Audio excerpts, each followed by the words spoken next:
On a quick one, let's quickly start our lecture so that we can finish on time, within a reasonable time. As you can see in our slide, I assume we all have the slide. Hello,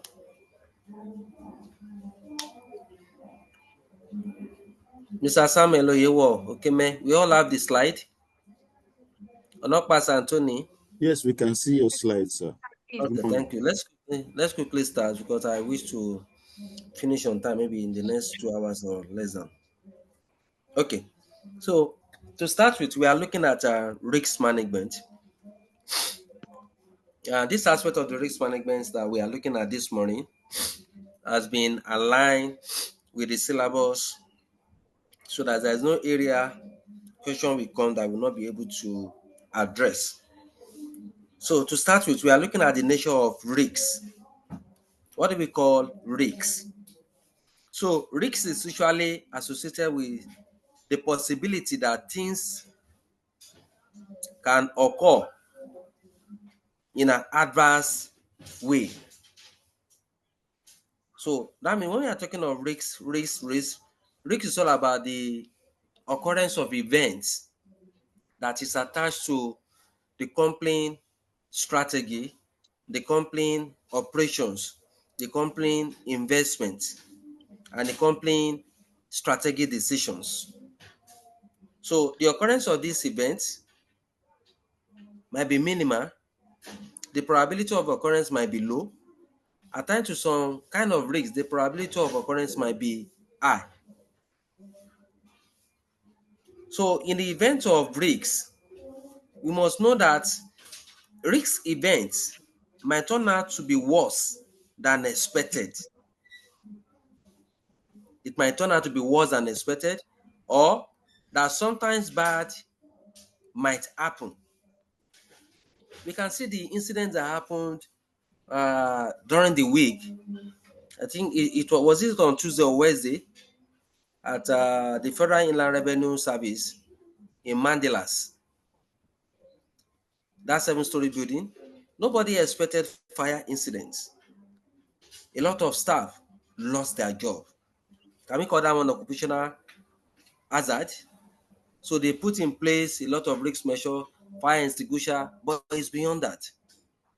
So the occurrence of risks might be so serious that it will outweigh all the risk measure that we have put in place. So the event might be worse than what is expected. So once that is known, so risks exist whenever a future outcome or future event cannot be predicted with certainty. And that is exactly what risk is all about. And that's the more reason why a lot of people insure their goods, insure their property, some even insure their lives.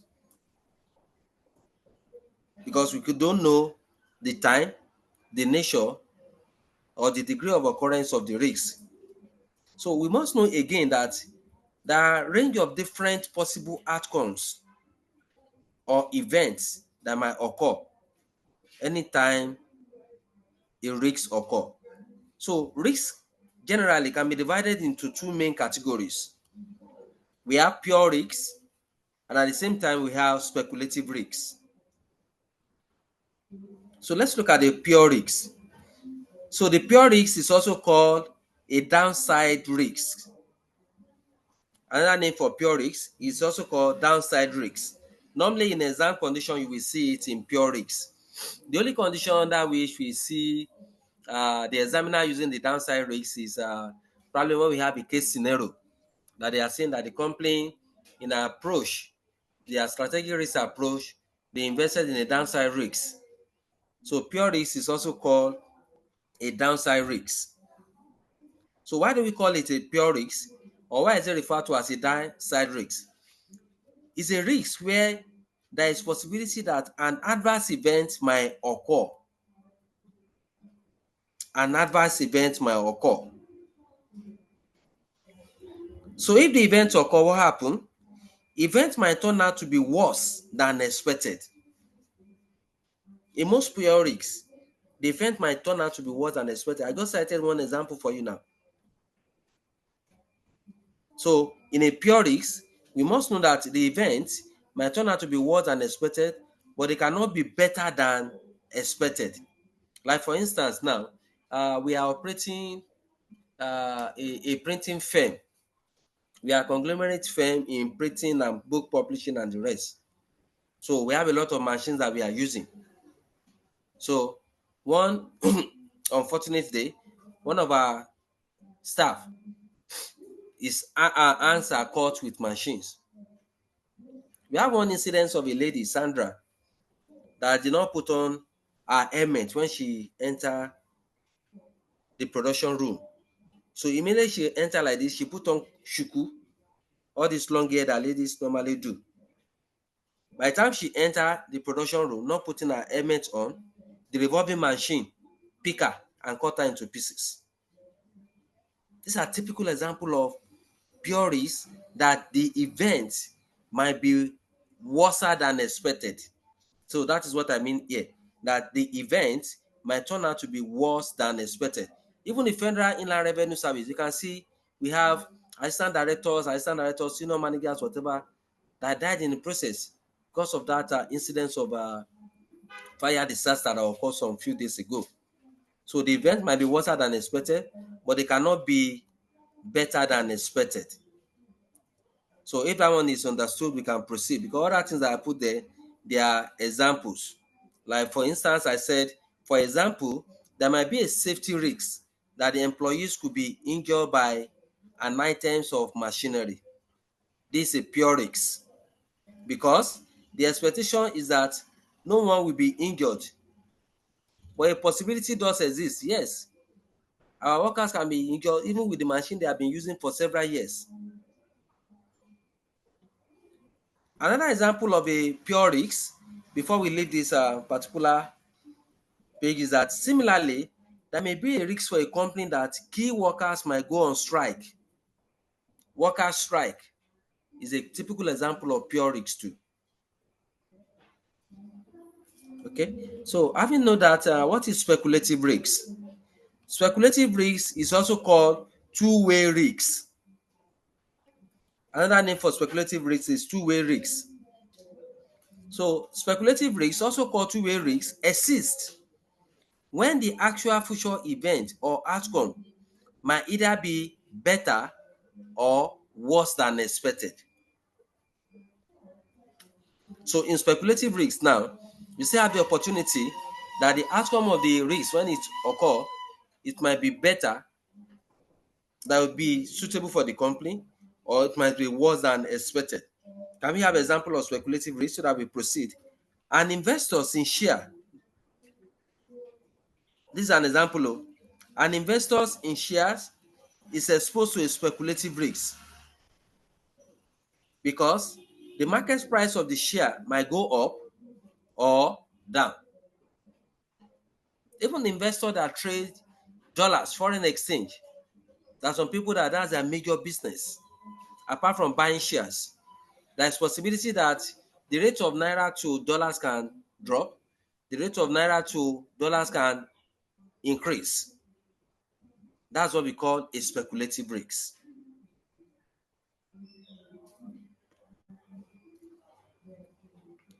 So we must know that, be it pure risk or speculative risk, companies face two-way risks whenever they make business investment decisions.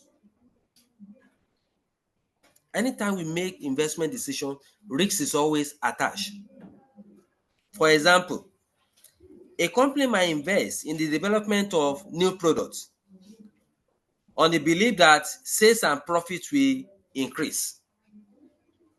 So they invested heavily in innovation, technology, research and development to bring about new products with the belief that once they produce that new product, what will happen? Sales and profits will increase. So what happen? The actual sales and profit might turn out to be higher or lower than forecasted. Yes, because it's an estimation. We just assume that the development of these new products will give the company opportunity for enhances profitability, increase in market share, to win more prospects, and quickly gain our return on capital employed. But it cannot turn out to be positive that way, or it is possible that the customer's patronage and the profit we realize is not up to expectation. And that is exactly what we call risks attached to business decisions. And mostly, in reality, anytime company produce new products, they hardly break even in that their first year, second year, because the product is not well known, it's in an infant brand, and a lot of investment on fixed assets, promotional expenses, and many money is there. So companies take and face a lot of risks anytime they make business investment decisions.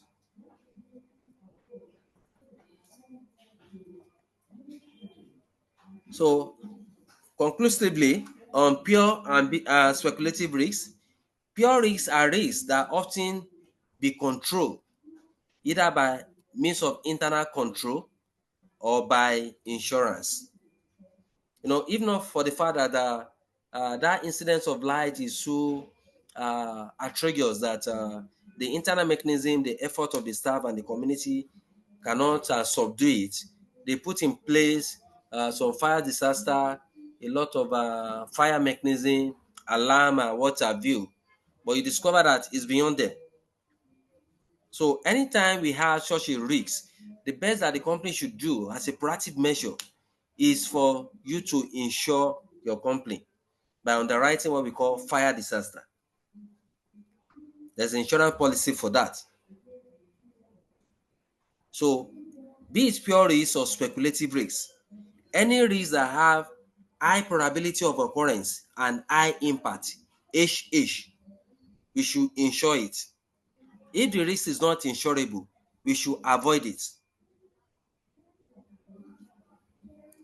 So speculative risks, summary.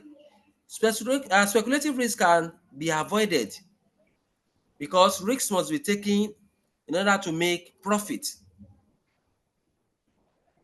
So if we have the opportunity of avoiding any investment that attach to speculative risk, we can avoid it. It is acceptable in business. That is what we call risk avoidance. Even in Tara framework that we are going to do by next week, TARA, Tara framework. That thing means transfer of risks. You transfer risks with high probability of occurrence and high impact. Accept risks. We accept risks with low probability of occurrence and low impact. R, reject risks. We reject risks with high probability of occurrence and high impact. And avoid risks. We avoid risks of high probability of occurrence and high impact. That's what we call TARA framework. Transfer, accept, reject, avoid. So in speculative risks too now. So let's say, for instance, the example we cited in the trading of dollars, when we know there is a persistent and fluctuating uh, increase in the price of naira to dollars. So if the company is at the negative side, we can pause for a while now, or we reduce the number of dollars we hold at hand or the number of naira, since we are not too sure of the likely events that occur in the next 1 second. And that's the reason why we say that speculative risk can be avoided, because all speculative risks are business risks. So we have to ensure we identify the risks, we measure the risks, we quantify the risks, put in place a TARA framework, and we look at our ALAP. So we discuss on this later on. So the nature of risks. So by the nature of risks, the nature of risk means that risk management is the process of managing both the downside risks and the business risks. So meaning that risk management is the process of managing both pure risks and speculative risks. So risk management can be defined as a culture, structure, and the processes that are put in place to mitigate against risks and adverse events. So when you look at this ongoing definition of risk management, we will discover that the definition identifies the connection between risks and returns. And anytime we talk about risks and returns, most businesses or investment decisions that bring about high return, they're always attached with high risks. And these are the areas where the shareholders and the board of directors normally have diverse views. Majority of the shareholders, they want a high risk business with long-term sustainable profit. For those managing the business, the board of directors, they always like a low investment risk business because they don't like in most times to go beyond their risk appetites. So that's what the definition is telling us. And another thing that we have in that definition is that the safety strategy is to take no risks at all. But you and I are not in support of this. This number two. Because even individual decisions, our existence in life is attached with risks. So there is no way a business will be established and managed without taking any risk decision and leave the industry for other competitors. Because what that number two is saying is that the safest strategy is to take no risks at all. But I've justified that. However, this is an unrealistic business strategy. Just take that. Because all business activities involve some level of risk. So ideally too, we have some investors, but this one is very common among one-man business, small and medium-scale enterprises that they embrace what we call risk averse. They don't like to expose themselves to any. They don't like to expose themselves to any risks.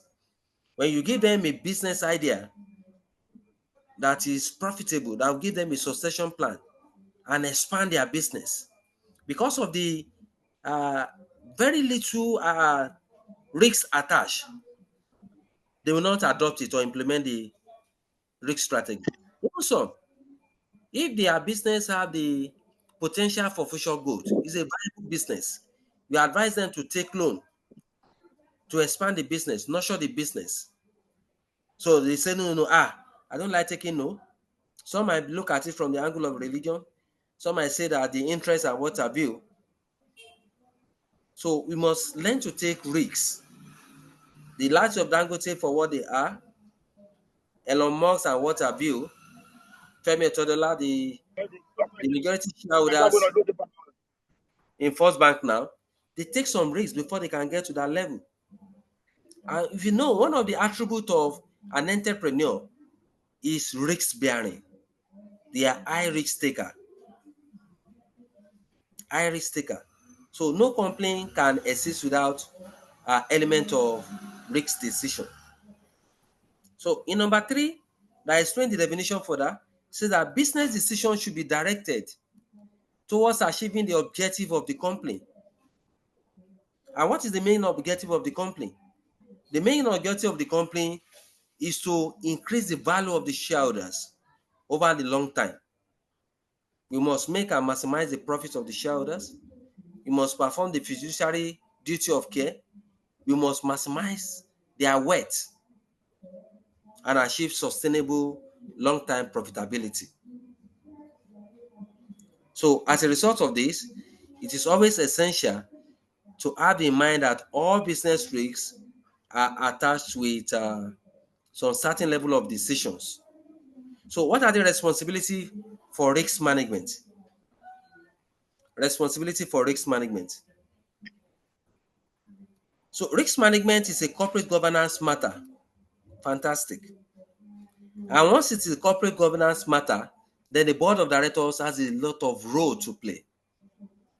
So risk management is a corporate governance matter. The board of directors has a responsibility to safeguard the assets of the company and to protect the investment of the shareholders from loss of values. And that is the responsibility for risk management. In fact, yesterday I was reading one article that was released by Dangote. The man kept exercising and exercising the risks is passed through in this refinery business. Yesterday, he made mention of it again, and he made some categorical statements that I didn't mean the refinery business failed. He was dead. That means it can lead to death, it can lead to emotional distress or what have you. But the most interesting thing yesterday that I read in that article is that he said he took a high appetite risk in going to that refinery business because the future is cloud. There's a lot of negative expectation if the business collapse. But the most interesting thing that I want to stress here is that he said, I didn't mean the refinery business collapse, that the lenders will have taken over his business now. Both the Dangote cement and what have you. So all those people that he borrowed money from within and offshore, they will have taken over because he used his entire business as collateral to secure loan for that refinery business. So that tells you that it has a high risk appetite. And that's the reason why it's been successful. And when people are criticizing that he's using a government monopoly and what have you, he said no, but in most cases, he used what we call a pioneer strategy, first mover strategy, that you always look at the areas where people have not exploited, or the multi-billionaires, whatever, whatever, they quickly move into that area and take the risks. So in taking the risks, the board should therefore keep strategic risks within limits. So I emphasize that the board of directors should therefore keep strategic risks within limits that the shareholders will expect and to avoid or control operational risks. That limit is what I mentioned the other time as risk appetite. All companies have the limit of losses, the limit of risks they can bear on any investment. And that's the more reason why the board of directors, before they invest in any business, they must ensure shareholders' engagement and full disclosure of the risks attached in the business. Because it might be the culture of the company for us to understand the limit that I'm talking, that any business, no matter how profitable it is, if the level of risk attached is greater than 7% of investment, they are out. They are not doing it.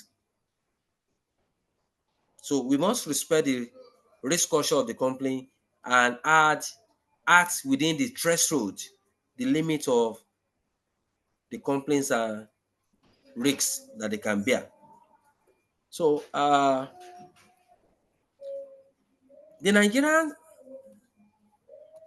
Security Exchange Commission Code of Corporate Governance for public companies state that the duty of the board under the risk management shall include, among others,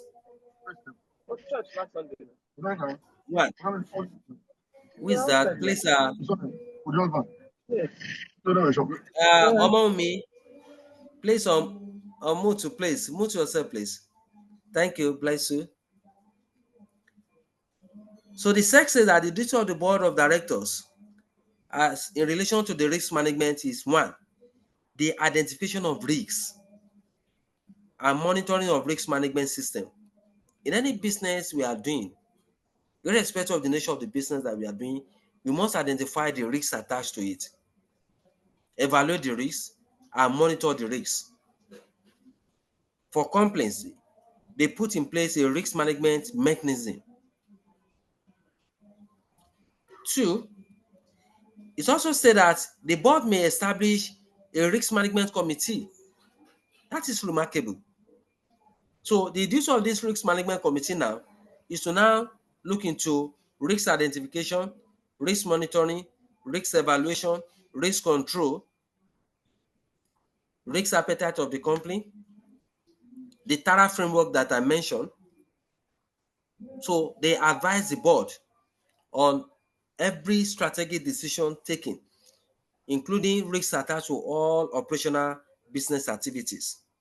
Even in dealing with investors, customers, vendors, the risk management committee evaluate the risks attached so that we will not fall into crisis.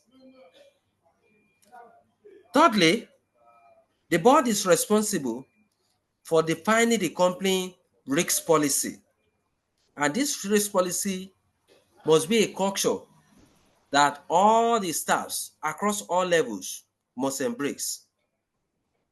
So they must define the company risk policy, the risk appetite, the limit of losses or the limit of risk we can bear on any investment, and the risk limit. So the board of directors is responsible to do this. Also, in relation to risk management, the International Corporate Governance Network, ICGN, discuss on the responsibility of the board of directors as regard risk management. One, the ICGN says that the risk oversight process begin with the board because they have been vested with that authority. They have been empowered to manage the company, supervise, monitor, appoint committee. So the risk oversight process begin with the board and they will be held accountable for it. So therefore, the board is responsible for deciding the company risk strategy, the business model, and all the risks that is attached to it. So that means we can say that the board of directors is saddled with the responsibility of risk strategy, risk implementation, and risk management. So that's what number one is saying. Number two, the board of the director has the responsibility for developing and implementing the company's strategy and routine operational risk management system. Even up to our plants and machineries, our generators, we have to ensure that it does not endanger the society. I could recall some couple of years ago, about 2 years or thereafter, or less than that, that the Lagos State government closed down Kanu Wako's hotel in Lekki Axis because it's emitting black air, polluting the environment. And they have given them a warning to either change it or see to the servicing of the plant. When that one was not done, they took a legal action against the company and closed out the hotel for a while before that matter is resolved. We don't have to go to this extent because it can cause reputational damage for the company.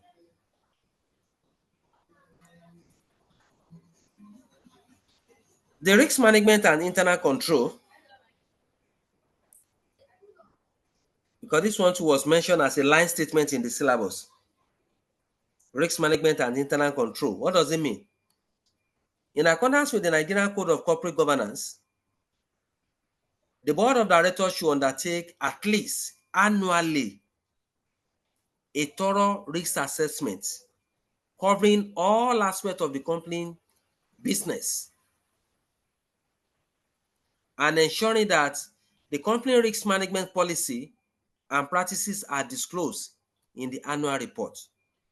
So the risk management and internal control implies that periodically, annually, the board of directors should ensure a critical and thorough risk assessment of all aspects of the company portfolio of business activities and to ensure that the risk management policy of the companies are abide with. I can even see the code equally require that the risk management practice of the company should be disclosed in annual report. Knowing fully that we have two types of corporate disclosure. We have voluntary disclosure and we have mandatory disclosure. In a mandatory disclosure, that is what you are saying, that companies are, the board of directors are mandated to disclose their risk management practice and mechanism in the annual report. Even in the voluntary disclosure that is not mandated by any law, some CEO of the company voluntarily disclose their environmental sustainability practice, they disclose their risk management practices, and many more.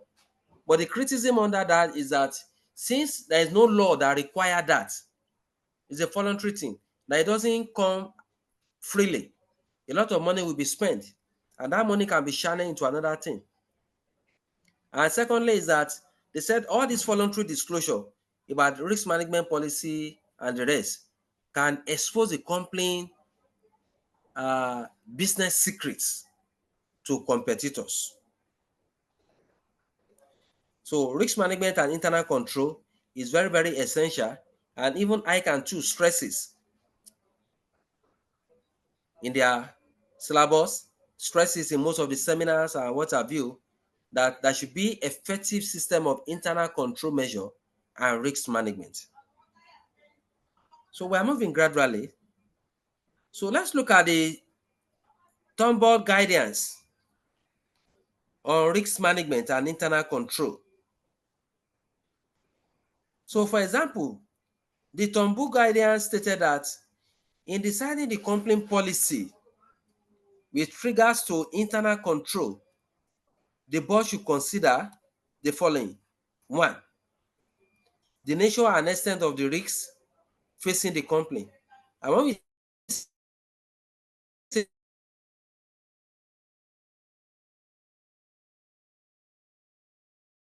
the nature and extent of the risks, that means identification. Two, the extent. That extent means the impact, the probability of occurrence, and what can be the outcome of that risk, the extent and categories of risks which is considered as acceptable for the company to bear. So when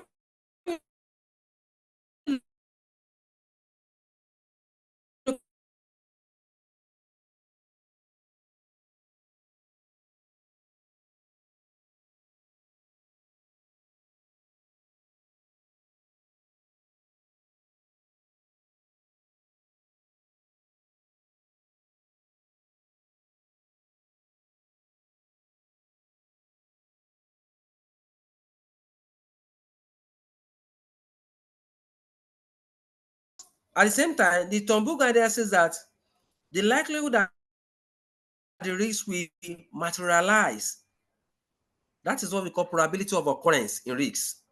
The likelihood that the risk will materialize and events will turn out worse than expected, we must always factor in.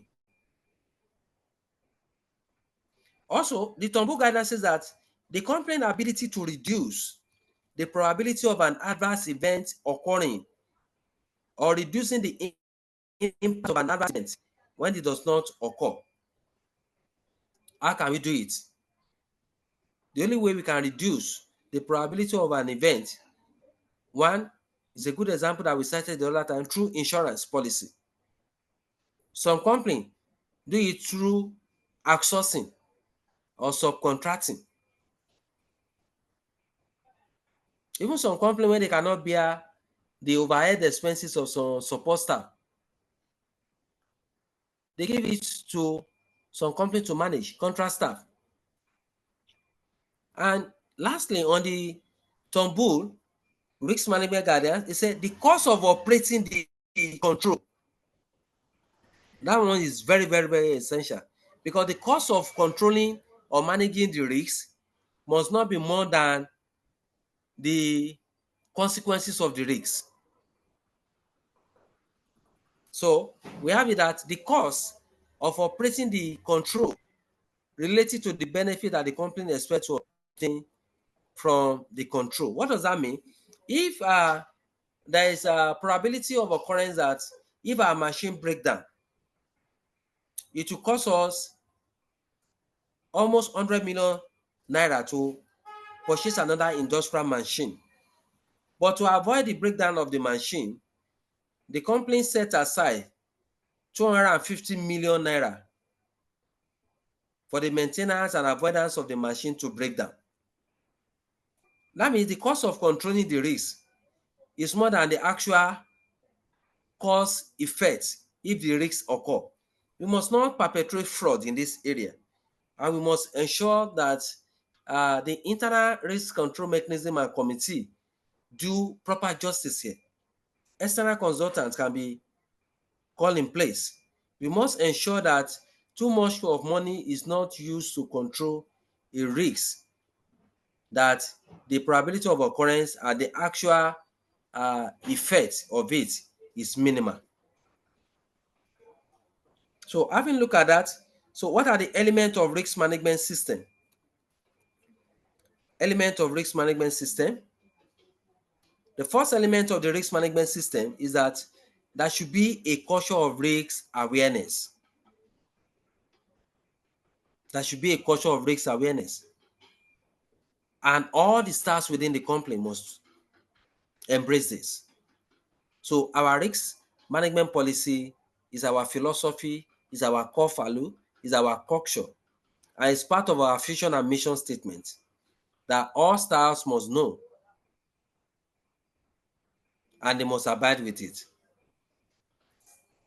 So that number one again says that there should be a culture of risk awareness within the company. Apart from that, let's proceed. Managers and employees should understand the risk appetites of the company. It's not something that we hide. It's part of our cultural web. The limit of our risks should be known to all. And that excessive risks are not just excessive risks are not justified in the search for higher profit, meaning that any investment that is above our threshold limit of risks, we are not interested, no matter the higher the level of profit attached. So,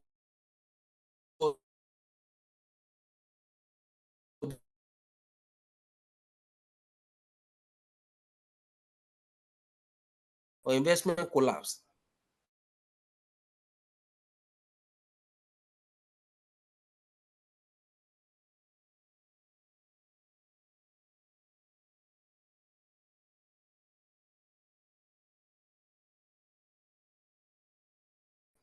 The limit of losses that we can. First element of risk management says that the grace by all the staffs. All.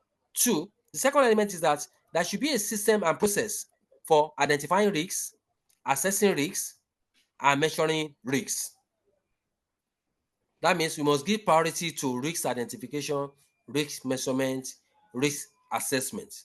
The third element, there should be an efficient system of communicating information about risks and risk management to managers and the board of directors. There should be efficient and effective dissemination of information about risk management policy in the organization to the management, to the board of directors, to investors, to the shareholders. Fourthly, strategies and risks should be monitored to ensure that the strategic objectives are being achieved within acceptable limit of risks. Achieving our strategic intent or objective within the limit of risk appetite of the company. Also in the syllabus, we have organizing for risk management. So in organizing for risk management, what are the syllabus required here? That's the area pencil with yellow ink. The board of director of any company, not even limited to public companies, may be expected to review the risk management system within their company on a regular basis. So that's what we call organizing for risk management. There should be periodic review of the risk management in the company on a regular basis. And this periodic review does not end there. You can see that we have comma. Let's take it again. The board of directors of large public companies may be expected to review the risk management system within their company on a regular basis and report to the shareholders. But that's the more reason why we are having agency problem. When the board of directors are holding some informations, when the board of directors are not complying with law and regulations on total disclosure and engagement of the shareholders. And that's the reason why a lot of companies collapse, because the shareholders do not know the risk status of the company. We must ensure we review the risk management policy and engage the shareholders. They must be properly briefed so that any areas, any gray areas, any areas of weaknesses, or if there is need for the company to increase their risk appetite, they can discuss it with the shareholders. It is always essential that we have a periodic review and engage the shareholders. Again, in organizing for risk management, I pick this. The board of directors may establish a risk management committee to review the adequacy and effectiveness of the risk management and control. This is very, very essential too. And these are the things that can help the company to mitigate against risks. Also, a company may decide that it needs a senior management committee to monitor risks. So this management committee may be chaired by the CEO and consists of other executive directors. But the non-executive directors too will be member of the risk management committee, including some professionals, professional risk managers, and senior internal auditors. All of them should be part of this risk management committee. So, and what are the functions of this executive committee? This one came out in one of the past questions of recent when ICAN asked in that was under CSM then, that what are the functions of the executive committee? So the function of this executive committee will be to, one, coordinate risk management throughout the organization. That is first function of the executive committee. They must coordinate the risk management system.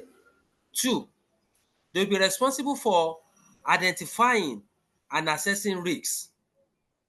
They identify and assess the risks and report to the board. Three, the risk management committee asserted the responsibility of formulating possible business risk management strategy and recommend it to the board. They formulate risk management strategy and make viable remarks and recommendations to the board of directors. Another responsibility of the risk committee is to agree on programs for the design and implementation of internal control. The internal control mechanism is not a one-man show, and that's the reason why when we look at corporate governance, we discussed about what we call board balance. We can recall we discussed about board balance, we discussed about board diversity, we discussed about board composition. In the board composition, we said the board should comprise of chairman. In some instances, some have deputy chairman. We have executive directors, non-executive directors, financial directors, independent non-executive directors. So at the same time, we discussed about the board composition. So we have done that. In the board diversity, we said the board should be diversified. The board diversity means that having individual or group of individuals that are appointed as the board of directors with different ages, ethnicity, religion, culture, qualification, experience, and many more to be part of the member. So this one will give enrich investment decision. It will bring about effective corporate oversight and risk management. And at the same time, we now talk about board balance, that the board should be diversified, should be balanced. And that board balance, I emphasize that no individual or group of individual should have power over the company or all other board members. So we should have a gender balance, and at the same time we must have a board balance so that power will not be concentrated in the hands of individual. And that is what we have here, that the executive risk committee should agree on programs for the design and implementation of internal control. It's not an individual decision, it's a collective responsibility. And lastly, so the committee should monitor the effectiveness of the risk management throughout the company. We have to see how effective is this management policy. We evaluate it. So categories of risks. I've told you that we are going to look at categories of risks aside the pure and speculative risks. So the various categories of risks that we have are these in accordance with the Turnbull report. So in exam condition, the examiner might say, in relation to Turnbull report, discuss briefly on various categories of risks. And it is possible they might not mention the Turnbull report. You might just be required to discuss succinctly or critically on the various types of risks that corporate entities are exposed to. So the Turnbull report mentioned the following risks that might be significant in the company existence and operational activities. One, we have market risks. Two, we have credit risks. Three, we have liquidity risks. Four, technological risks. Five, legal risks. Six, health, safety and environmental risks.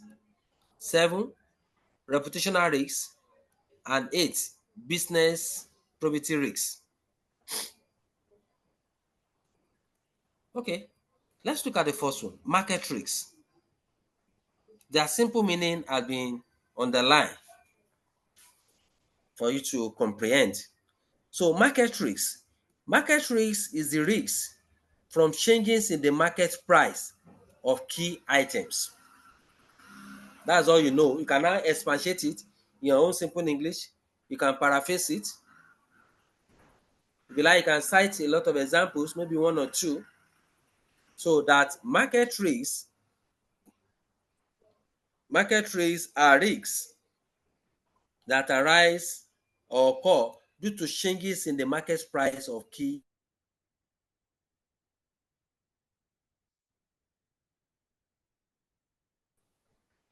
such as the price of key commodities.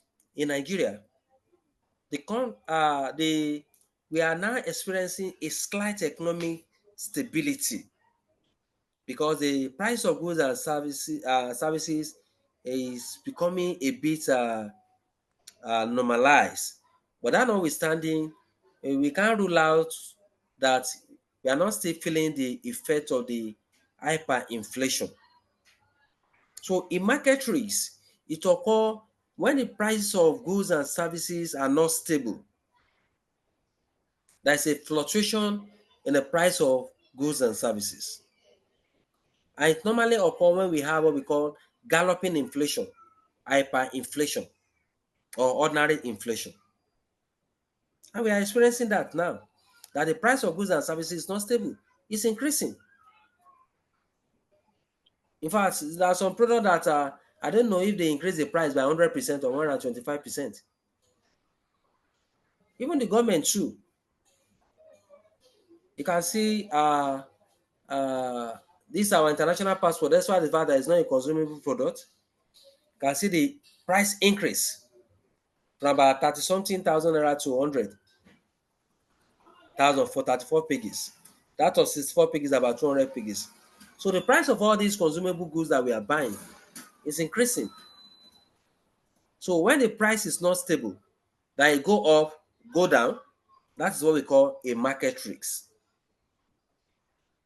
Because anytime the price fall, it pays the consumers and it is disadvantageous to the suppliers because the suppliers always want the price to go up.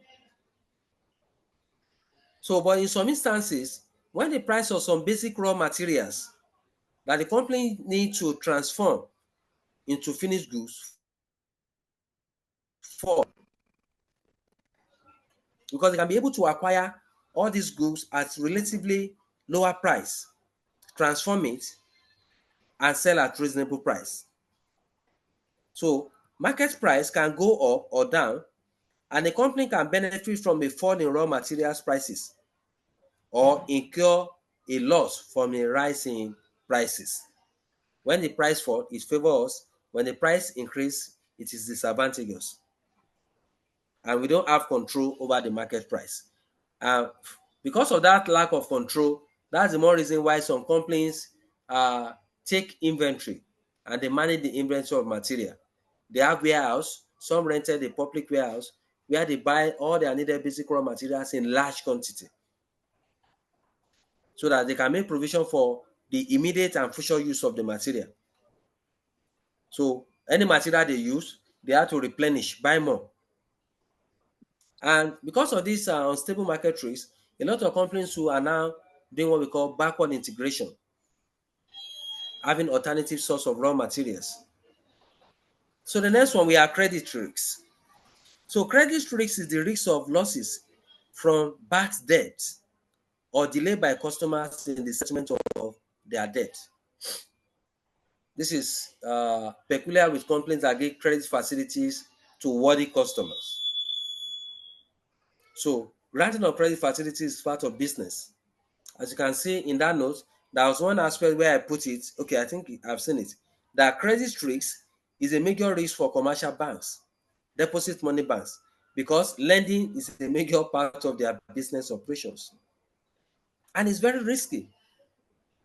But that was what caused the distress of Diamond Bank. Diamond Bank is one of the known banks in Nigeria that grants the highest number of loans to small and medium scale enterprises, investors. But due to political interference, dilutions of their operational practices and the rest, they fall into a problem because they have a high non-performing loans. Most of the mature loans that all the creditors are supposed to pay, they don't pay it. And these are the major source of crisis for the banks. Diversion of banks loan for personal business, overvaluation of collateral security, and many more. So when the creditor defaults, it causes a problem for the company. It will now lead to a problem of liquidity problem, that the company will now become illiquid.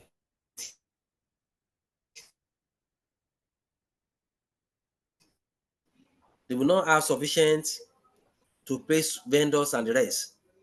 So all the risks that are attached to granting of credits to customers is what we call credit risks. Liquidity risks. Liquidity risk is the risk that the company will be unable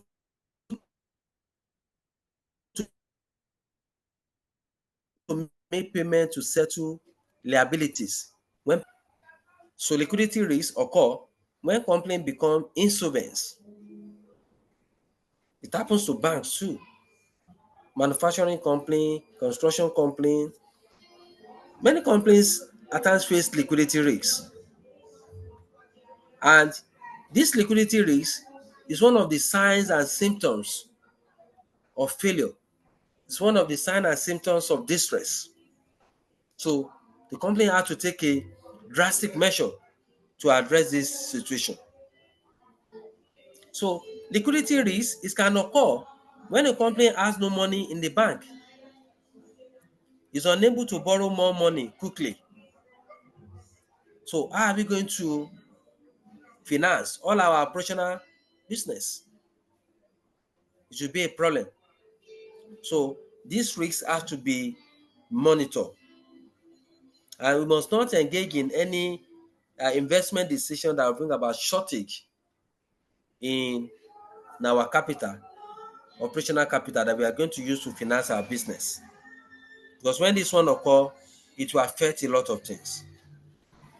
Technological risks. Technological risks is the risk that will arise from changes in technology. It can be as a result of changes in technology. When there is changes in technology, how can it affect us? Yes, it will affect us because it will make our present technology and innovation to become obsolete, outdated. And when our competitors embrace the new technology, we have to ensure for us not to lose our competitive strategic position and not to lose our customers and the rest. We must ensure that the board of directors decided on this. We have to embrace the new technology, acquire the new technologically driving equipment, because we must have adequacy of technology and innovation. So technological risk is dangerous because when a major technological changes occur, companies might have to make a decision about whether or not to adopt the new technology. And adopting the new technology is the best. So I must be sincere with you. These are part of the things that affect Nokia in the mobile industry. When the technology is changing, technology is revolutionizing the business operations in the mobile industry. Nokia knew quite all right. But why the inertia? The leverage on their leadership position as at that time. A lot of companies are migrating to the production of iPhone, Android phone, smartphone. They still relent on producing all these button phones. The only asset they have at that time was BlackBerry. After which they produced Z or Q10, which technology has outfaced. So we must adopt new technology for us to be more competitive and gain leadership. And when we have this new technology adoption, it will increase our presence in the market. We make a commanding control of major markets, customers, and profitability. And it will give us a brand quality, brand position, brand equity. So if we don't adopt new technology, what will happen? Say there is a risk that competitors will take advantage and use the technology to gain market share over us. Legal risks. That's another forms of risks that we have. Legal risks. So what do we call the legal risks? The legal risks include regulatory risks, and that is the most common. Lack of compliance by the board of directors to some regulations or oversight. Because we have some instances where this might be done intentionally or unintentionally. But the moment it is law, we have to abide. Violation of this one will attract litigations, which will affect the image of the company, and a lot of capital will be lost in the process, going to court, hiring lawyers, and many more. It brings about diversion of the attention of the board of directors and wastages of resources. So, in the legal risk, we have to avoid this. All our operational and investment decision, we must look at the legal implication of it. The health safety and environmental risks. This one is avoidable and it is insurable. Health safety and environmental risks. So let's look at this. The health and safety risks are risks to the health and safety of the employees, customers, shareholders, and the general public. So environmental risks are risks of losses arising in the short time or long time from damage to the environment. So what damage to the environment in the form of pollution or destruction of renewable raw materials. So to avoid these risks and its adverse effects and sanction from the government or litigation from the community, we must ensure our mode of operation does not endanger the life of the society.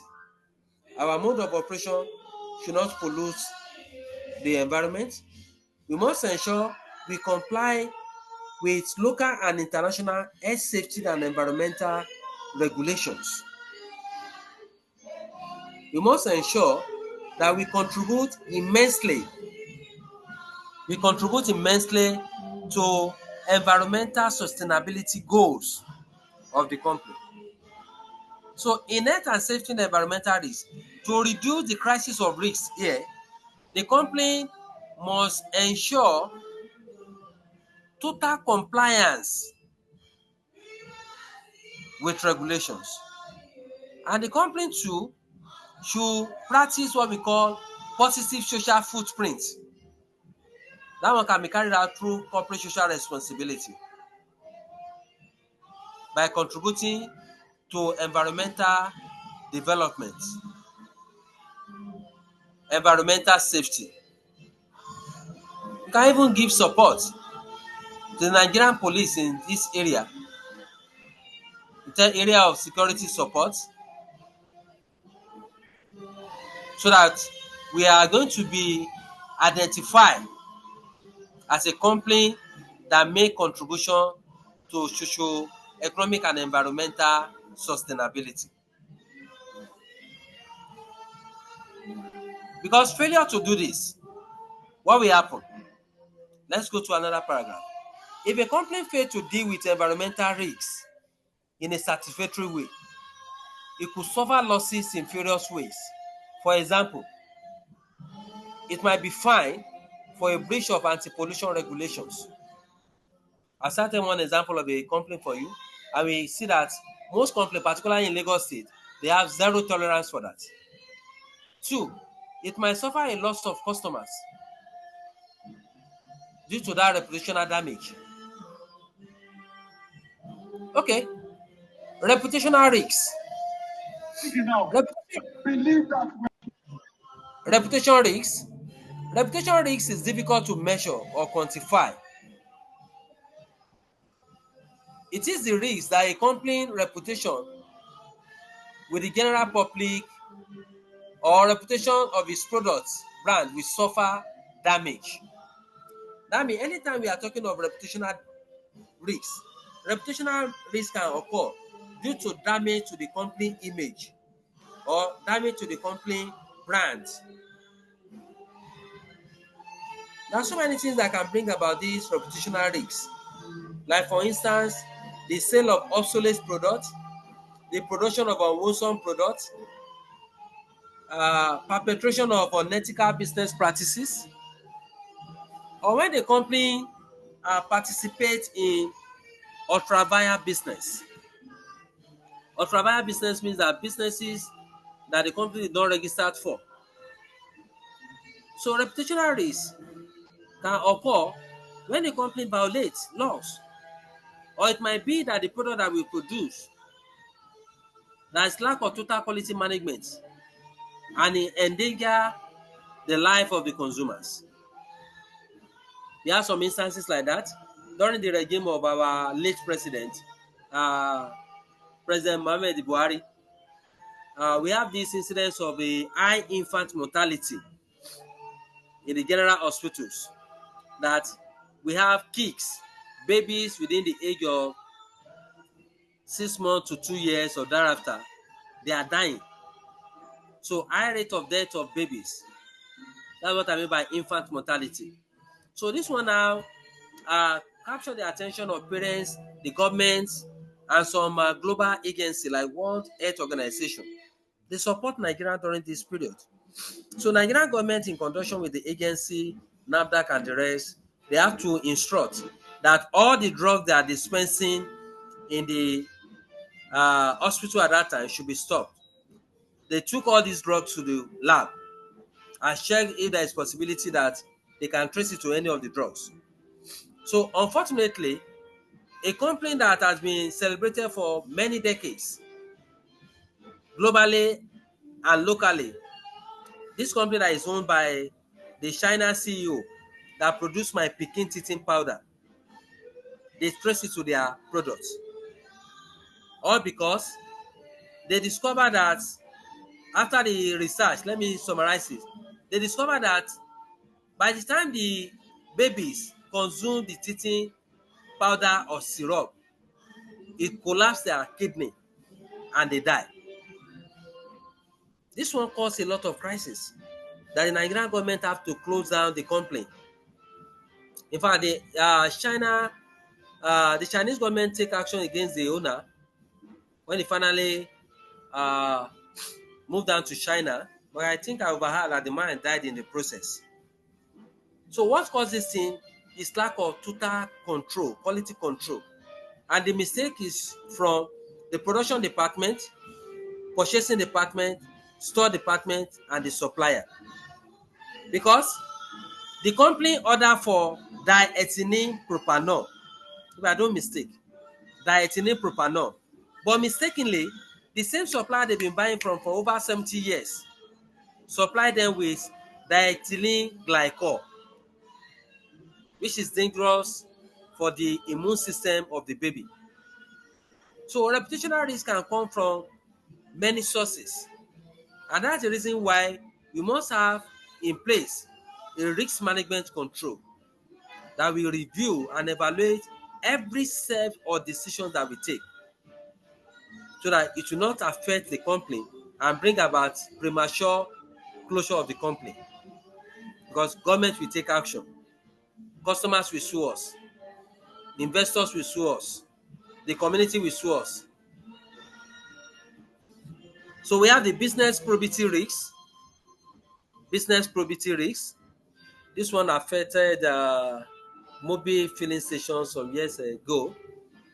The business probity means honesty and integrity, and this is one of the attributes of a good manager, one of the attributes of the board of directors, one of the concepts of corporate governance.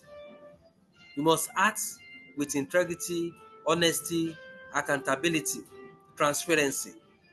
So, business probity risk is the risk of losses from failure to act in an honest way. Failure to act in an honest way. If not for the constraint of time, we'll just be asking ourselves typical example of business probity risk. But one example that we can cite now is tax evasion. Tax evasion. When we evade tax, we are not acting with integrity. This can cause crisis for the company. But that decision taken by the board of directors, so the government can act on it. Business probity risks too can come in form of non-disclosure. Non-dis- Non-disclosure is a good example of business probity risks too. So another example of business probity risks is kickback. Kickback, bribery and corruption, fraudulent practices, and many more. They are business probity risks. They are business probity risks. So the nature and importance of business and financial risks.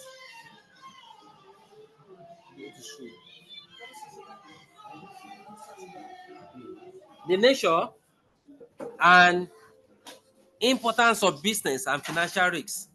So that's the next thing that we are looking at, subtopic. So all these things are interrelated. So what is the nature and importance of business and financial risks? So the first thing that I expect you to look at in the nature of and importance of financial risks is this last thing that we look at, reputation risks. Because in the importance of business risks, it will help us to consider all operational business activities and decisions so that the company will not fall victim of circumstance. So under the nature and importance of business and financial risks, the board of directors should consider business risks when to make strategic decision. That's the first importance. Nothing should be neglected. Nothing should be overlooked. So we have to ensure that we think of risks in any strategic decision that we make. Two, another importance of business and financial risks is that the board of directors should choose strategies that are expected to be profitable, but that the business risk should be at a level that is considered acceptable. That means that we must choose a profitable strategy within the limit of the company risk appetite. That's the meaning. So consequently, both risk and return should be assessed in strategic decision making. So another importance of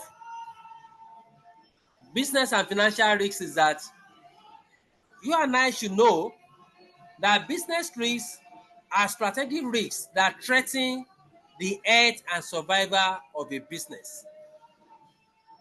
You must always have that in mind, that business risk threats the going concern, the survival, the profitability and competitiveness of a company. And these business risks affect our success and failure.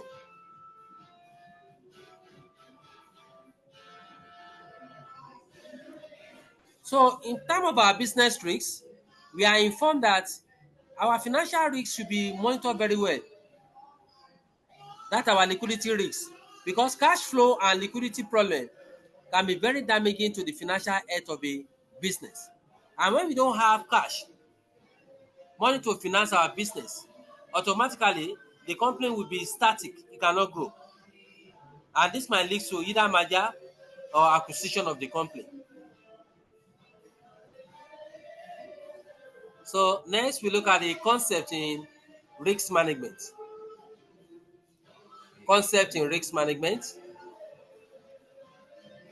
First one we have exposure to risks. Risk exposure. When a company is exposed to risks, this means that it will suffer a loss if there are unfavorable changes in conditions in the future or unfavorable events occur. Risk exposure means experiencing risks in the course of investment decision that we undertake, and knowing fully that all business decisions are attached with risks. Automatically, all investment decisions expose the company and individual to risks. So once we are being exposed to risks, there is tendency that we can suffer a loss if there are unfavorable changes in the conditions in the future or unfavorable events occur. Maybe like a drop in the exchange rate between naira and dollars is exposure to risks. When we acquire machines and that machines we have not paid fully, and there is no terms and condition that we put there to fight against possible increase in price, that the supplier says that the terms and condition of this contract can change in the next 2 weeks due to instability in price. Therefore, there might be likelihood increase in price of importation. It's exposure to risks. So exposure to risks occur in all strategic decisions. Residual risks. Residual risks. What do we call residual risks? Company control the risks that they face, but Control cannot eliminate risk completely, and even after taking suitable control measure to mitigate a risk, there is some remaining risk exposure. That remaining risk exposure is what we call residual risk.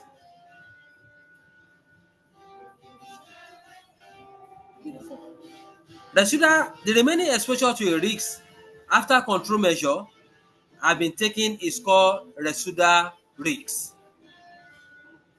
After control measure has been put in place, the remaining risk exposure is what we call residual risk. For example now, we bought a machine, let's say for instance generating plant. That generator that we purchase, we install it, we started using it. But the pollution emission from the machine is a good example of what we call residual risk. This cannot be controlled. We bought a machine to enhance our smooth operational process. But in the course of using the machine, some of our staffs are injured. That is a residual risk. That means residual risk means that a risk that cannot be totally controlled. So anytime we have a residual risk that is high, the company should put in place another risk mechanism measures to reduce the effect of the residual risk. At the same time, we have the dynamic nature of risk assessment. The dynamic nature of risk assessment just require that risk management policies should be flexible, because the exposure to risk by one company and another differs.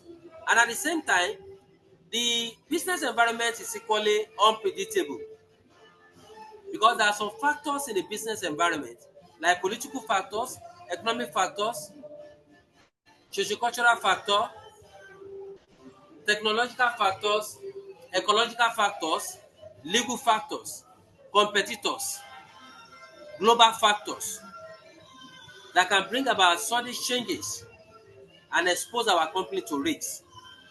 So as a result of that, the company must be dynamic, flexible.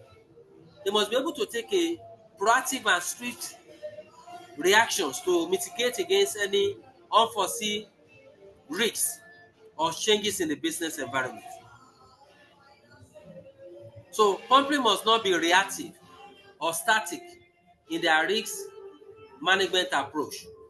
Rather, they must be dynamic and proactive. Another concept is risk appetite, and I've informed you that what we call risk appetite is the limit of risk that the company management or board of directors is aiming to accept. And this risk appetite varies in different organizations. Some company board of directors and their shareholders, they have high appetite for risk.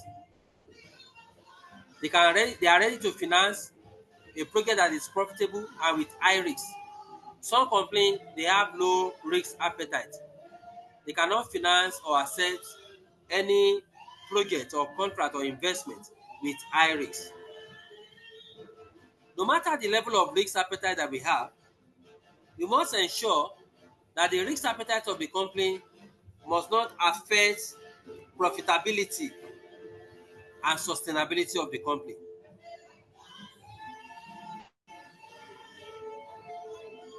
So, in the second paragraph, we can see that risk appetite is most concerned with how much risk management are willing to take. So, the management of the board of directors might be willing to accept the risks of losses up to a certain maximum limit. We've started example like maybe 3%, 3.5%, 2%, some 7.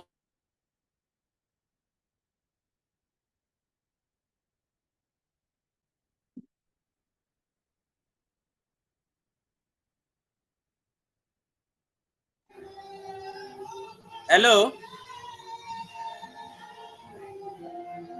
Okay, let's proceed, please.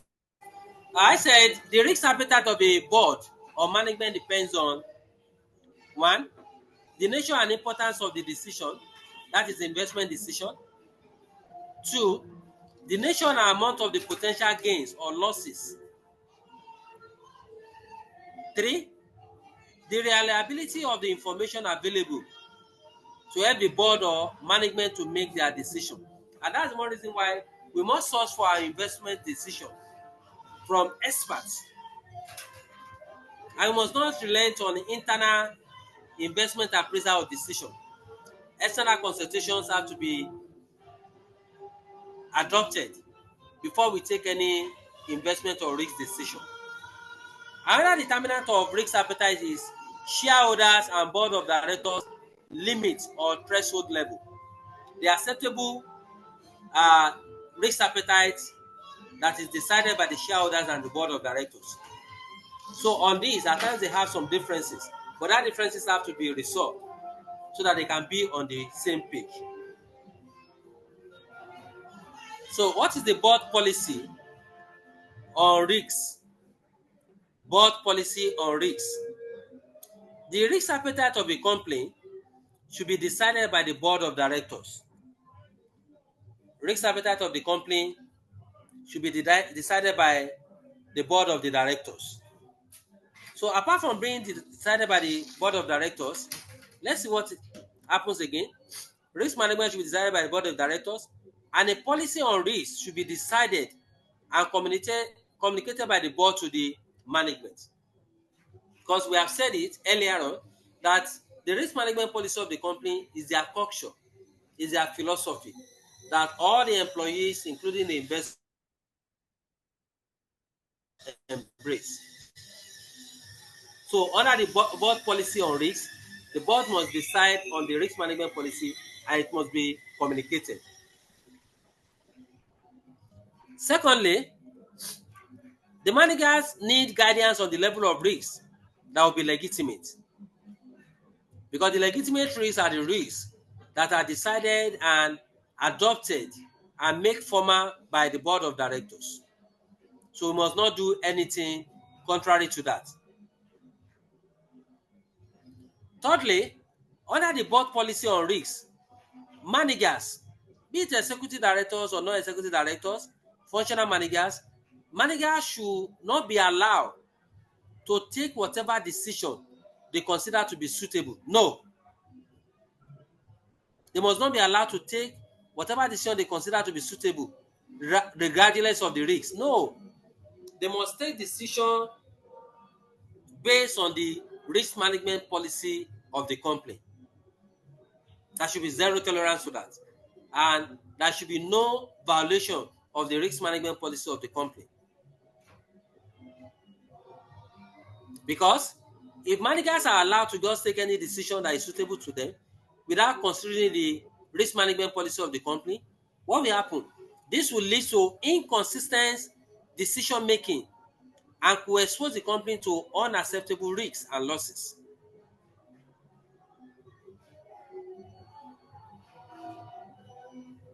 So look at this statement. Erratic or inopportune risk taking is an accident waiting to happen. HM Treasury. So at the other extreme, this is where I'm going. A risk averse culture or policy. A risk averse culture or policy, I've informed you, is occur when an investor, directors, shareholders, they try to avoid risks. They are trying to uh, prevent a situation whereby they invest in business that risk is attached. What happened? Risk averse culture is undesirable, in which managers are discouraged from taking any risky decision so that business opportunities are not exploited. So, risk averse decision is a bad policy. The managers and the board of directors, once they are appointed, they must be able to take risks on behalf of the company so that the company can be able to expand and grow. So opposite a risk-averse culture is what we call a risk-based approach. That's to encourage you and I, instead of the risk-averse culture, it is better you have a risk-based approach. So the term risk-based approach is often used to describe risk management processes. It is an approach to disseminate decision making based on detailed evaluation of risks and exposure and policy guidelines on the level of risk that is acceptable. So a risk-based approach occur when the board of directors that comprises of the executive committee, non-executive committee, independent non-executive committee, appointed committee, risk management committee, put in place a risk management mechanism that will promote effective risk management identification, evaluation, management, monitoring, and control. So this one will now help us to guide our investment decision and to operate the limit of our risk appetite and to prevent unnecessary exposure to risk hazard. So that is what we call a risk-based approach. It's the best form of risk management policy. So identification, assessment, and measurement of risks. So we have been mentioning this all the while, risk identification. So because we must identify the nature of problem attached to the business decision that we are taking. So let's now look at it. Identification, assessment, and measurement of risks. Risk identification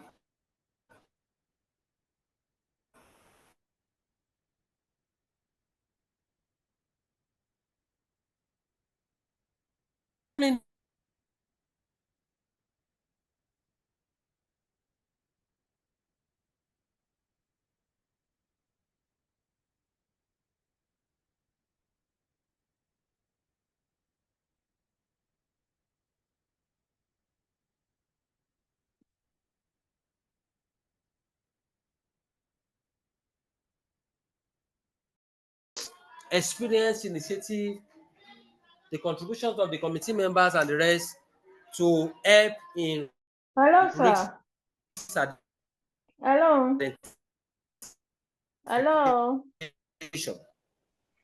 Hello. I can hear you can talk, ma. Sir, Mrs. your Ufoma, network is breaking. the network is breaking. Yes, Okay, yes. okay, thank you, ma. Yes, it's breaking. Thank you, ma.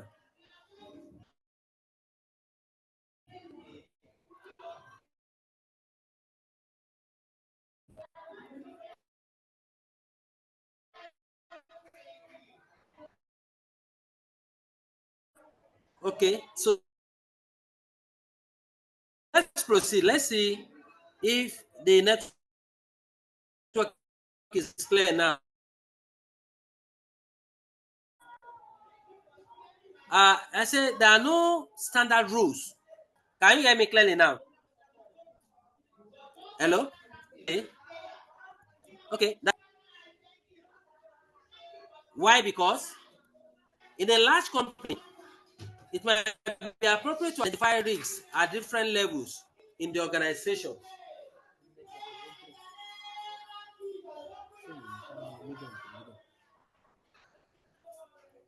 So, because in a large company, it might be appropriate to identify risks at different levels in the organization, be it on a group-wide basis or for each business division, that is strategic business unit division, or we can identify the risks in each department or functions. Another thing that we can do and why it is difficult to have a standard measure of risk identification is that management might be responsible for identifying strategic risks business risks for the company. But the internal auditor or external auditor might be more efficient at identifying operational risks. That means in some company, the management is hold responsible for the identification of strategic risks and business risks facing the company. Why?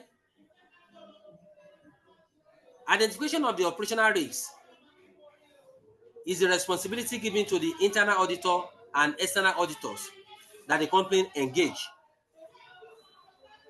So mitigating and identification of risks is something that varies in an organization. There is no standard benchmark for identifying these risks. So another thing that some companies do is this: for identification of risks, many large companies set up risk committee to identify risks. So these committees of managers from several departments or functions, so they assist in risk identification.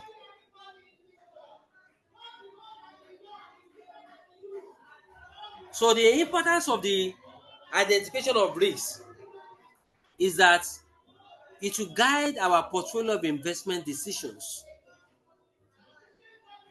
and help us to know acceptable risks and non-acceptable risks. So what are the importance of these risks again, apart from the one that I've said?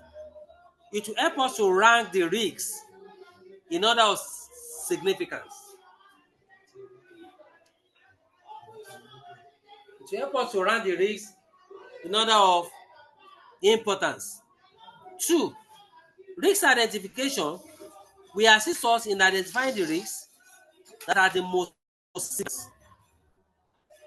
And those ones that are most significant, we'll be able to pay greater attention to it and see how the company can work around it, either by avoiding it, by ensuring it, by rejecting it, or by transferring it to second or third party. Risk identification helps in identifying the significant risks where control measures are urgently needed.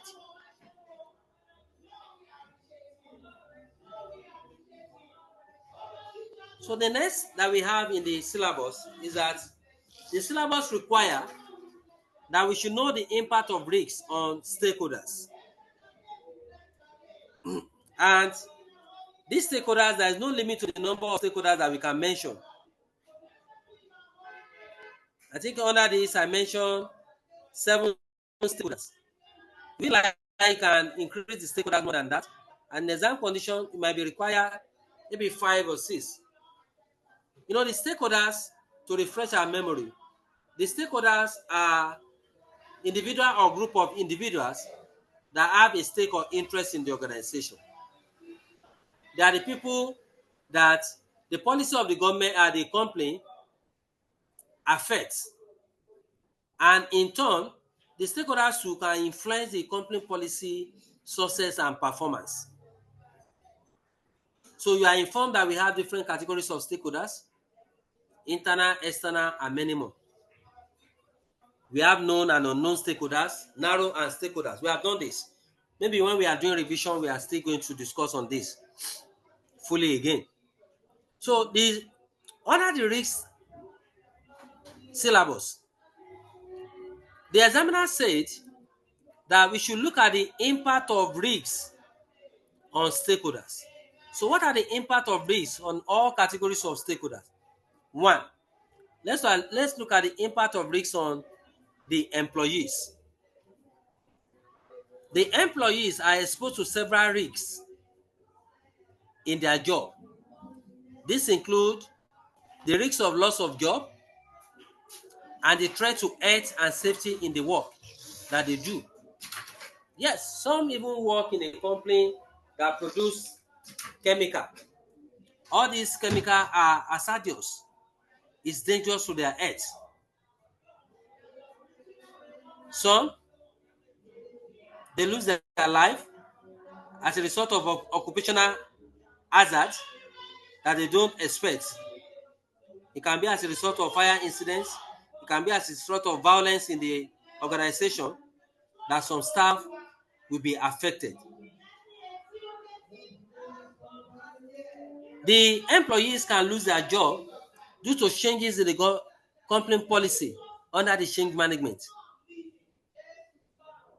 Because of this economy now and increasing operational costs, only because of the number of companies that engage in downsizing.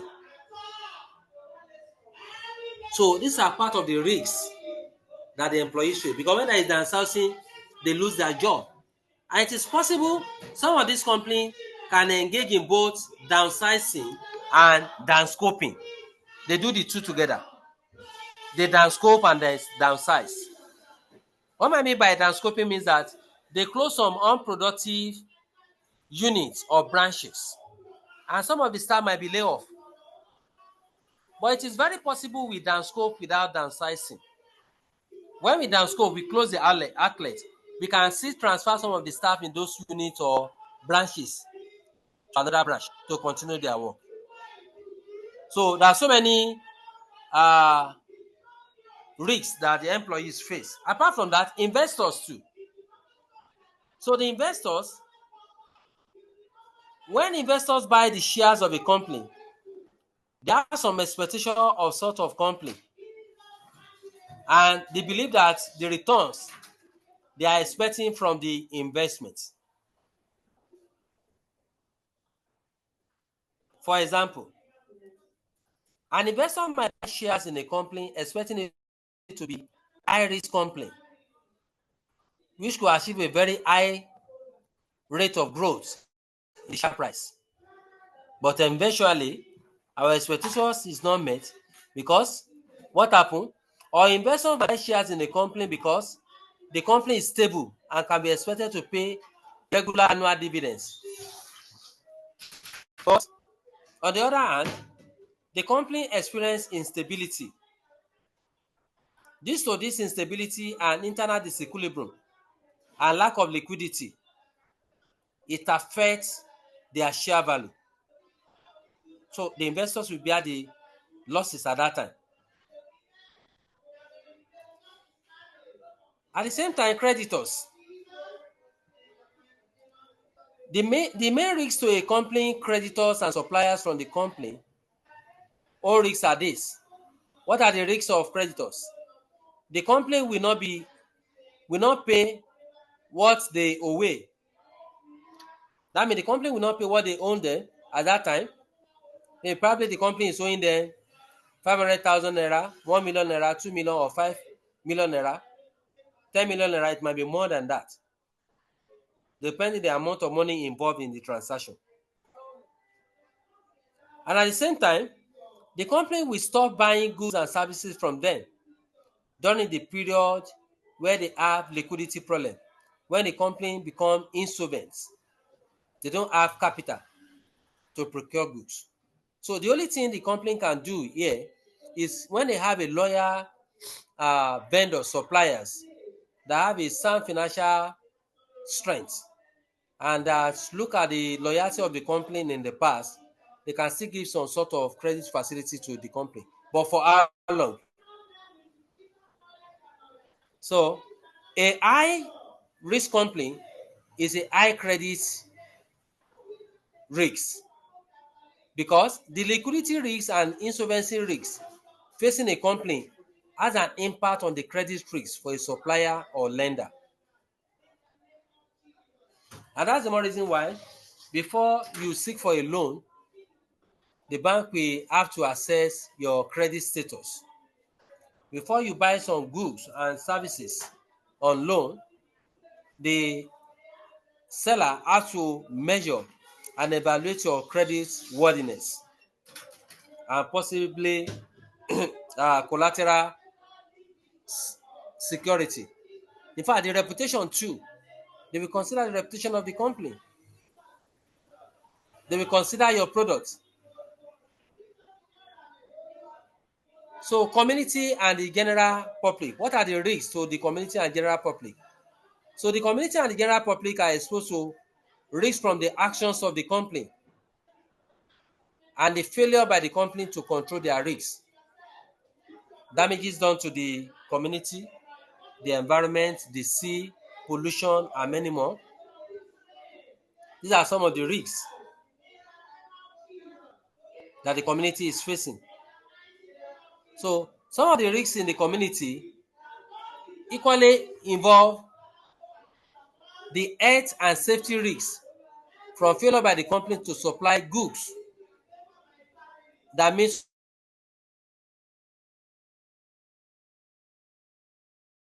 with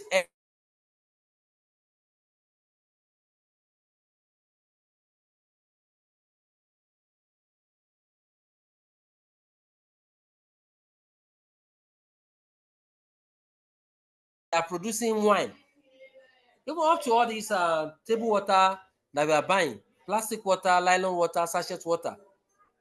Some are not produced in organic manner and other forms of consumable food, and it will have adverse negative health effects on us as a consumer.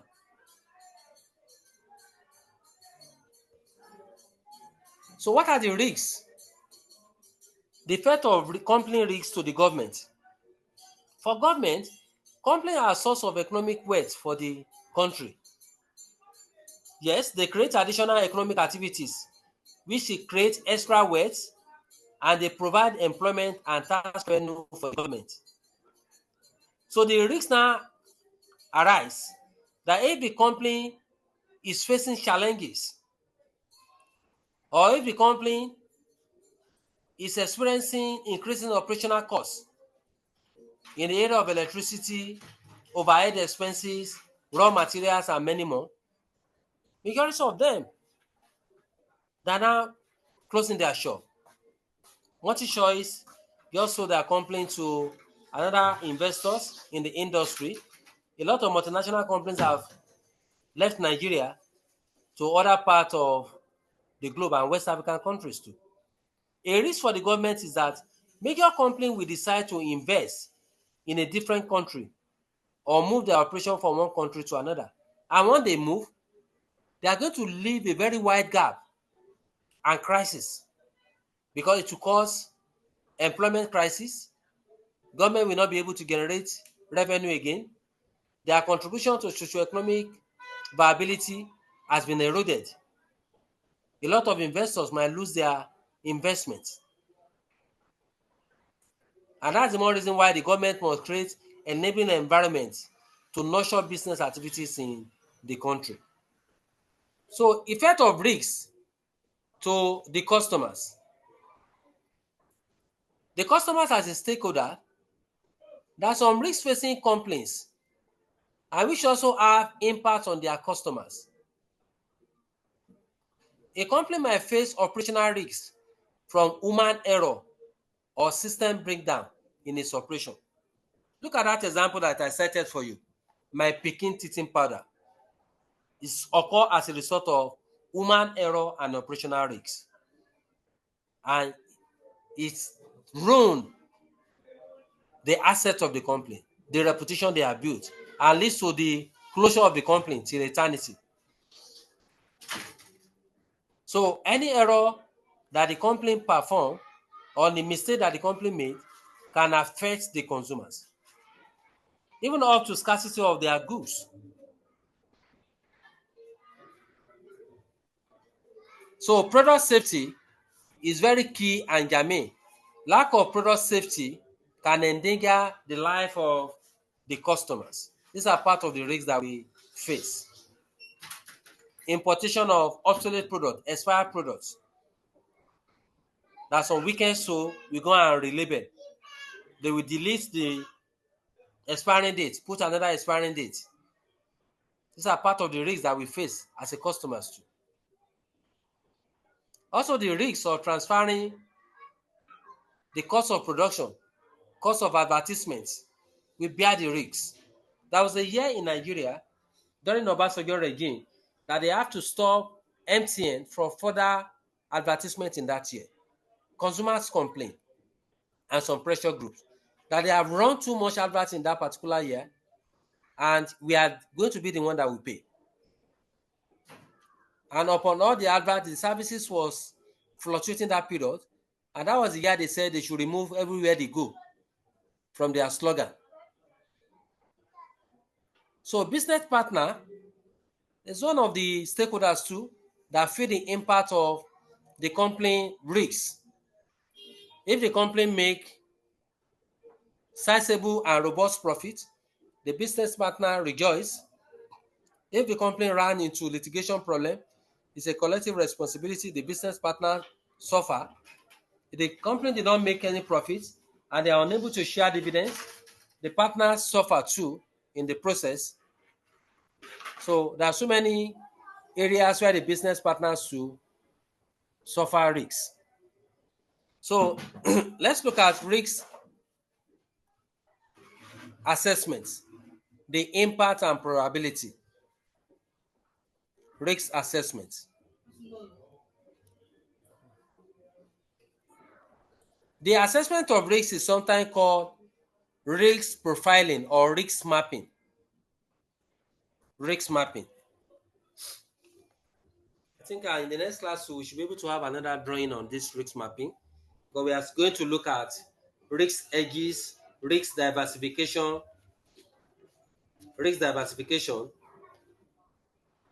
risk map. So you might see another drawing. So the assessment of risk is sometimes called risk profiling or risk mapping. To assess each risk, it is necessary to consider the likelihood that losses will occur as a consequence of the risk and the size or amount of the loss when this happens. So a simple approach to risk mapping involves taking each risk that has been identified and placing it on a map. That map is 2 by 2. So when you look at the drawing that we have, the discovered side, one side represents the frequency of adverse event or probability that the risk will materialize. That's what we call the impact. Your left hand side, you will see it. While the other side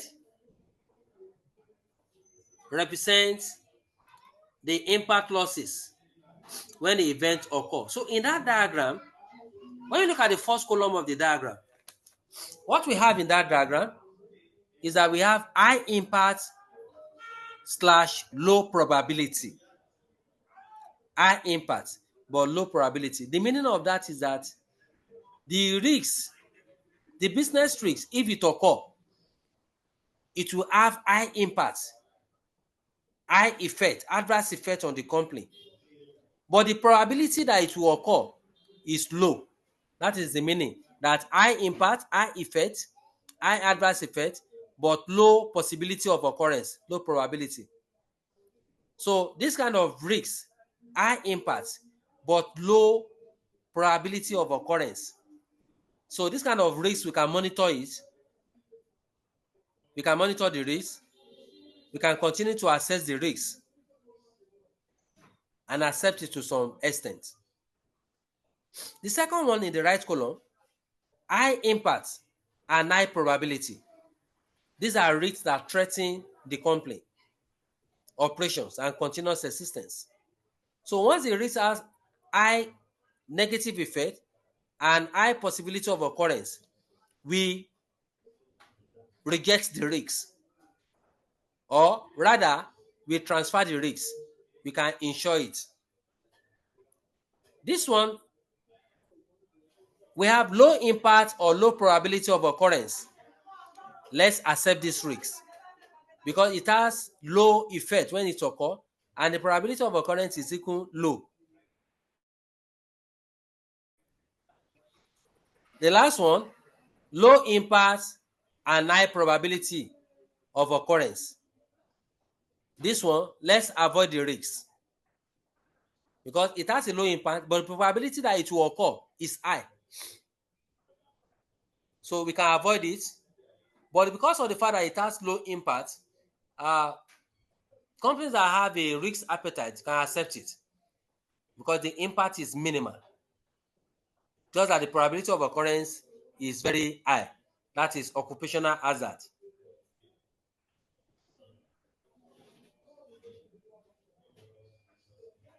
So that roadmap that we see, let's summarize it. A risk map can help management to identify risks where immediate control measures are required and where the need for control measures should be considered or reviewed periodically. It helps us to know when to transfer risks, to accept risks, to reject risks, to avoid risks. It helps us to know how to identify, to control risks. In relation to the risk map, high impact, low probability risks might include the risk of damage to assets or flooding. High impact but low probability. Risk of damage to assets or flooding. Or that example that we started at the onset of our lecture, fire incident. It's not something that occurs frequently. Okay, measuring risks. Measurement of risks. Whenever possible, risks should be measured. Measuring means quantifying the risks. So when risks are quantified, the risk can be managed through setting targets for maximum risk tolerance. Once we can be able to quantify it, we know the probability of occurrence, the impact of occurrence, we can be able to set a target.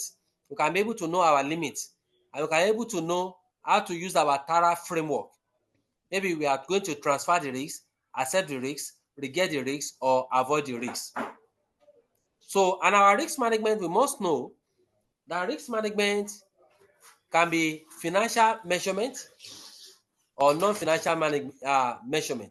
So we must be able to measure the financial and non-financial implication of the business risks attached to all our strategic decisions. So prioritizing our risks, prioritizing risks. To prioritize the organization risks, what the company do here is similar to what we call risk mapping.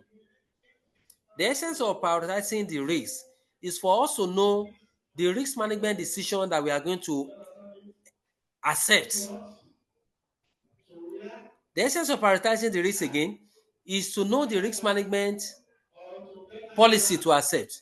For us to know the level of risks that we set as our appetite percent. So in prioritizing our risks, what we use to prioritize our risks is what we call risk dashboard. Risk dashboard is used to prioritize our risks. It's very simple. Risk dashboard. A risk dashboard can be used to identify which risks needs further control measures. That is one point. On a simple dashboard, each risk has been identified. Each risk that has been identified is represented by a colored light. Take note of that.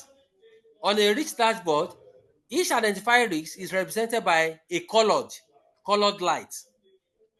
They are usually green color, amber color, and red color. So representing the color of traffic signals.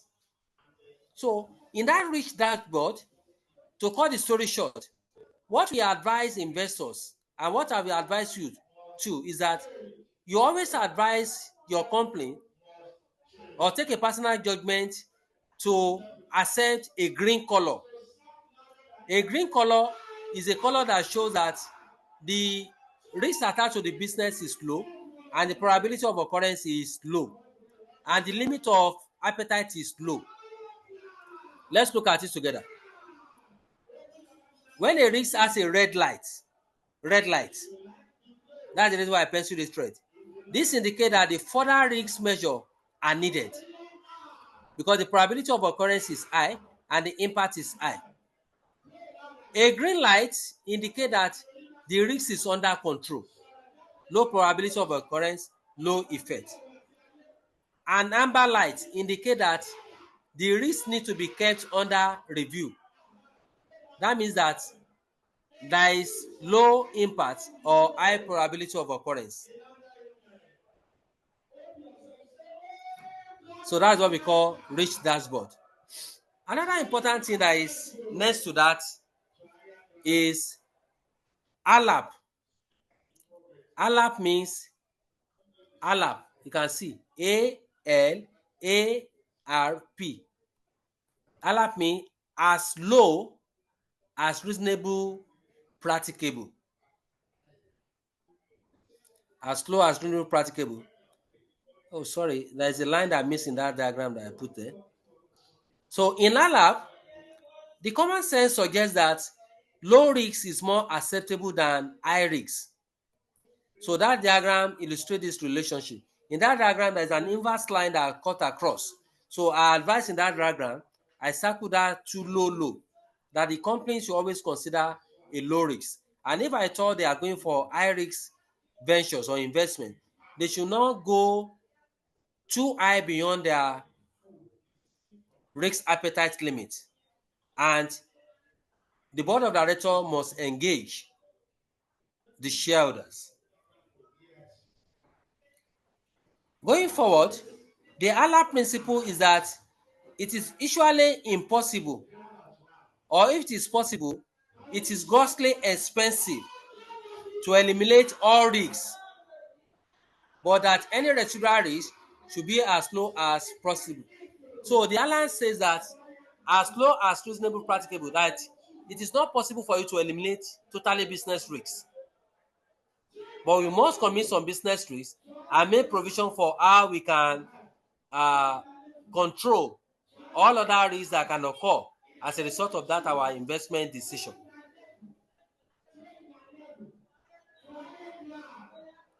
So that is what the ALAP says. So lastly, we look at disqualification of directors and NOCLA. Disqualification of directors. So directors can be disqualified for so many reasons. So when the directors did not act with probity, honesty, and involved in some shady dealings, directors can be disqualified. When the director did not comply with laid down rules and regulations, the directors can be disqualified. The director can be disqualified when the director is bankrupt or run the company to negative cash flow. The directors can be disqualified when the director is physically or mentally derailed, is suffering from mental disorder. Also, the director can be disqualified when the director has been found guilty of a crime in connection with formation or management of a company. It can be misappropriation of the company fund or subordination of his own interests above that of the company.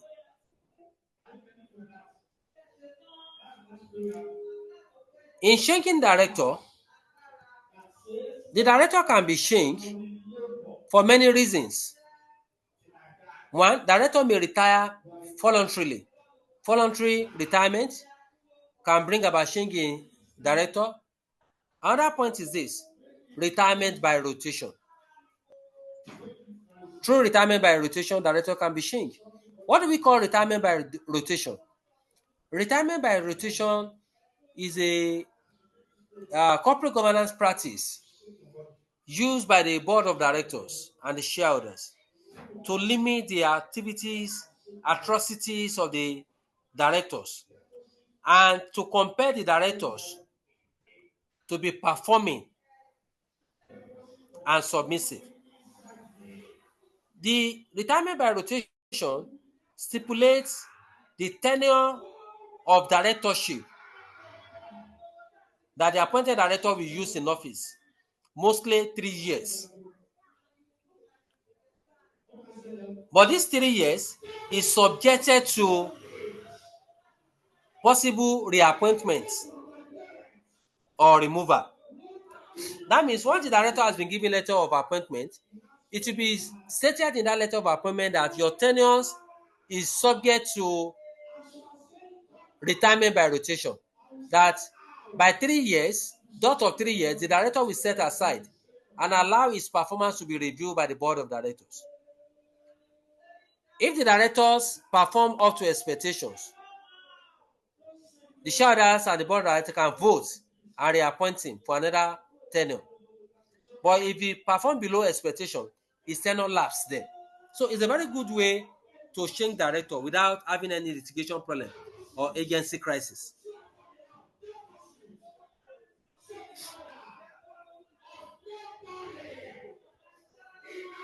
So directors can equally be removed by forcing the director to resign. That is soft lining.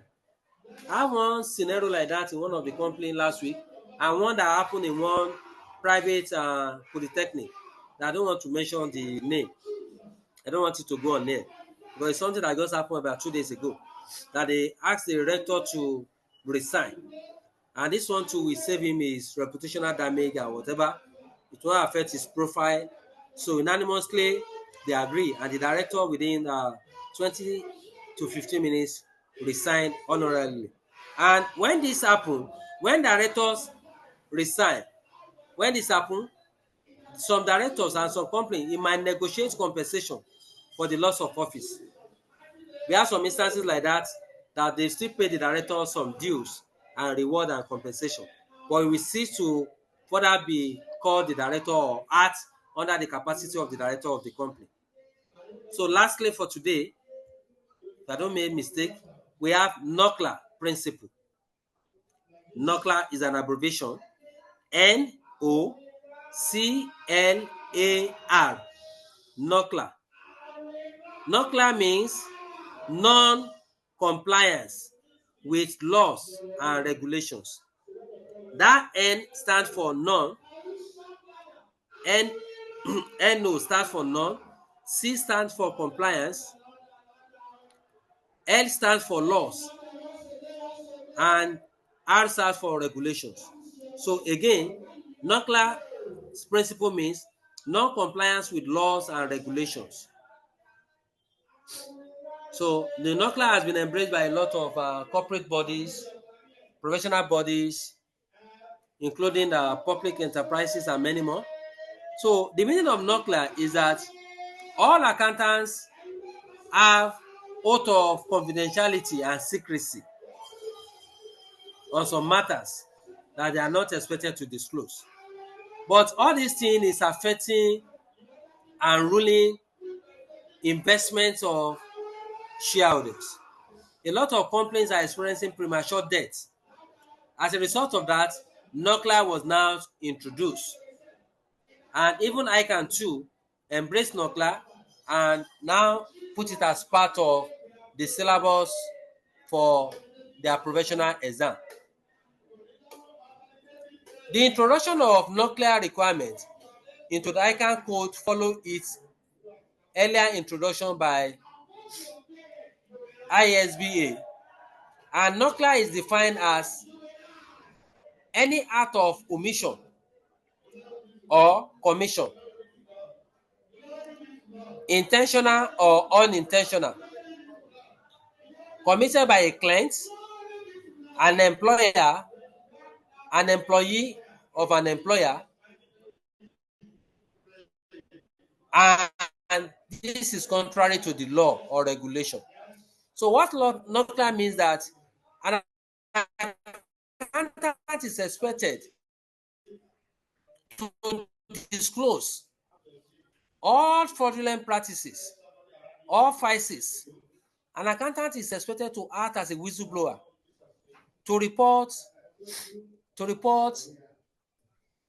misappropriation of the company fraud, either intentionally or unintentionally, and is being protected by law. So the areas NOCLA include breaches of the law or regulation concerning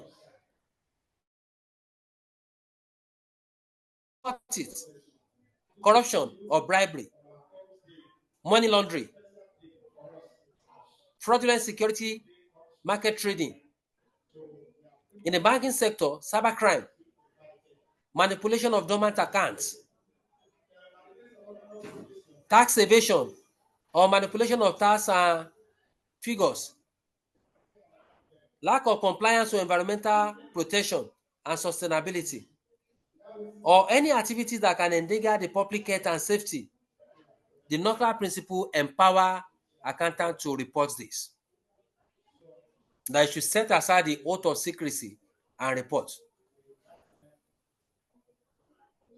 Because this one will bring a strong culture of regulation compliance into organization. So with Knockler, you have been empowered to act as agents of the company, to act as a whistleblower, to report all financial and non-financial issues that threaten the organization and which can affect the public and investors' interest too. So with this, we have come to the end of our lecture this morning. So thank you for being part of today's lecture. I wish you the very best of luck and success in all our endeavors. So enjoy the rest of your day and lectures.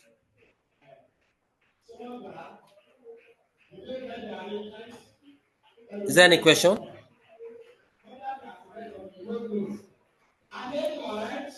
Okay, if you have no question, we meet next weekend. Thank So you, next sir. weekend, you're welcome. Next weekend too, we continue. We look at some aspect of risk edges, risk diversification, risk capability, and many more. And so at the same time, we look at all these people we call risk attitude, risk seekers, and at the same time, we can quickly look at some other aspects of the syllabus too. Enjoy your day. All the best.